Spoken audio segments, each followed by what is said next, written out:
Imaginez un enfant ordinaire, un garçon que rien ne distingue vraiment des autres. Il parle tard, il n'impressionne pas ses professeurs, il semble même lent à comprendre certaines choses. Cet enfant, c'est Albert Einstein, un nom aujourd'hui mondialement connu, synonyme de génie. Mais avant de devenir le scientifique qui a changé notre vision de l'univers, Einstein était simplement un inconnu, un enfant puis un jeune homme en quête de réponses. Voici son histoire. Albert Einstein naît le 14 mars 1879, à Ulm, une petite ville d'Allemagne.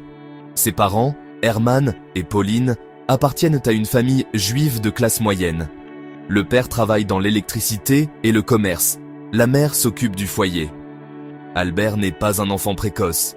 Il met du temps à parler, ce qui inquiète ses parents et fait sourire ses proches.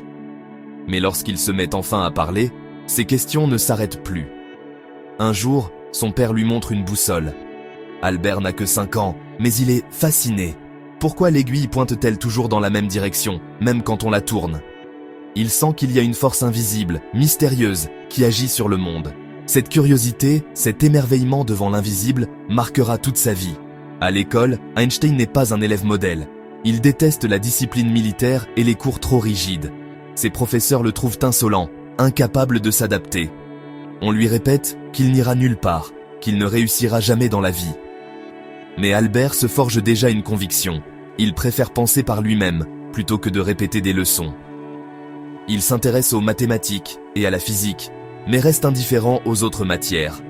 À 16 ans, il quitte le lycée sans diplôme. Un échec de plus, diraient certains. Mais pour Einstein, ce n'est qu'une étape. Il part alors en Suisse, où il rejoint sa famille. Là, il intègre l'école polytechnique de Zurich.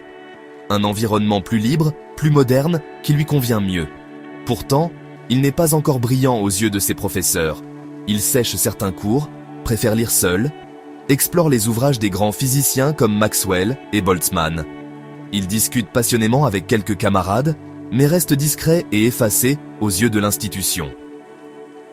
En 1900, il termine ses études, mais sans distinction. Aucun professeur ne le recommande. Aucun poste universitaire ne l'attend. À 21 ans, Albert Einstein n'est toujours qu'un inconnu, diplômé sans avenir précis. Pendant 2 ans, il cherche du travail. Il donne des cours particuliers pour survivre. Il envoie des dizaines de candidatures aux universités, toutes restent sans réponse. Finalement, en 1902, grâce à l'aide d'un ancien camarade, il obtient un poste à l'Office des brevets, à Berne, en Suisse. Il devient examinateur de brevets de 3e classe. Son travail consiste à étudier les demandes d'inventeurs et à juger si leurs idées sont réellement nouvelles. Ce n'est pas un poste prestigieux. Pour beaucoup, c'est même un travail sans avenir. Mais pour Einstein, c'est une chance. Ce métier lui laisse du temps libre. Le jour, il analyse les inventions des autres. Le soir, il s'évade dans son propre univers, fait des calculs, imagine des expériences impossibles. C'est dans cette obscurité, loin de la reconnaissance, que naît le génie. Einstein n'est pas seul. Avec quelques amis, il crée le Club Olympia. Ils se retrouvent dans des cafés pour débattre de science, de philosophie, de littérature. Ils lisent les grands penseurs, discutent sans fin. Dans ce cercle restreint, Einstein trouve l'énergie pour aller plus loin. Et il va plus loin. L'année 1905 est une année miraculeuse. En une seule année, Einstein publie 4 articles qui vont bouleverser la physique. Le premier traite de l'effet photoélectrique. Il démontre que la lumière ne se comporte pas seulement comme une onde, mais aussi comme une particule, le photon. Une idée révolutionnaire qui ouvrira la voie à la physique quantique. Le deuxième article explique le mouvement brownien, ce va-et-vient chaotique des particules en suspension dans un liquide. Une preuve concrète de l'existence des atomes que certains scientifiques doutaient encore d'accepter. Le troisième article est peut-être le plus célèbre, la théorie de la relativité restreinte. Einstein y explique que le temps et l'espace ne sont pas absolus, qu'ils dépendent du mouvement de l'observateur. Une idée qui renverse des siècles de physique classique héritée de Newton. Enfin, le quatrième article introduit l'équation la plus connue au monde. E mc2. Énergie et masse sont 2 faces d'une même réalité. Une formule simple, mais aux conséquences immenses. En quelques mois, un obscur employé de bureau devient l'un des physiciens les plus novateurs de son époque. La communauté scientifique prend enfin son nom au sérieux. L'inconnu sort de l'ombre. Mais la route est encore longue. Einstein devient professeur, d'abord à Zurich, puis à Prague, puis à Berlin. Il poursuit ses recherches, affine ses théories. En 1915, il présente la relativité générale, une version plus aboutie qui intègre la gravité. L'espace et le temps, dit-il, forment un tissu souple, une géométrie courbée par la matière et l'énergie. Les planètes tournent autour du Soleil, non parce qu'elles sont attirées par une force invisible, mais parce qu'elles suivent les courbes de cet espace-temps.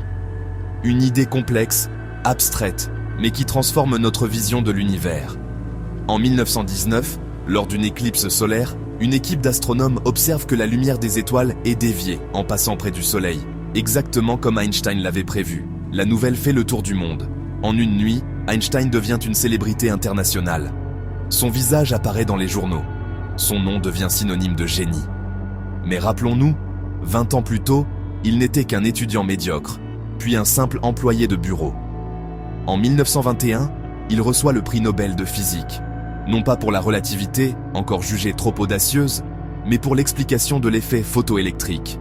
Peu importe, son génie est reconnu, son influence immense. Ses idées ouvriront la voie à de nombreuses technologies modernes, de l'énergie nucléaire aux satellites GPS. Mais derrière le mythe du génie se cache toujours l'homme. Einstein était curieux, obstiné, souvent distrait. Il n'aimait pas l'autorité, ni les conventions. Il doutait, se trompait parfois, mais avançait toujours. Ce n'était pas un surhomme, juste un être humain animé d'une curiosité insatiable. Son histoire nous rappelle une vérité simple. Les grands esprits ne naissent pas dans la gloire. Ils naissent dans l'ombre, dans l'incompréhension, dans l'échec parfois. Einstein a été jugé lent, médiocre, sans avenir. Et pourtant, il a changé notre vision de l'univers. Alors, quand on entend le nom d'Einstein, pensons aussi à l'enfant émerveillé devant une boussole. Pensons au jeune homme en difficulté à l'école. Pensons à l'employé de bureau anonyme, griffonnant des équations après sa journée de travail. C'est cet inconnu qui, par sa persévérance et sa curiosité, est devenu un symbole universel d'intelligence et de créativité. Et peut-être que dans chaque enfant jugé différent, dans chaque inconnu qui doute de lui-même, sommeille un futur Einstein.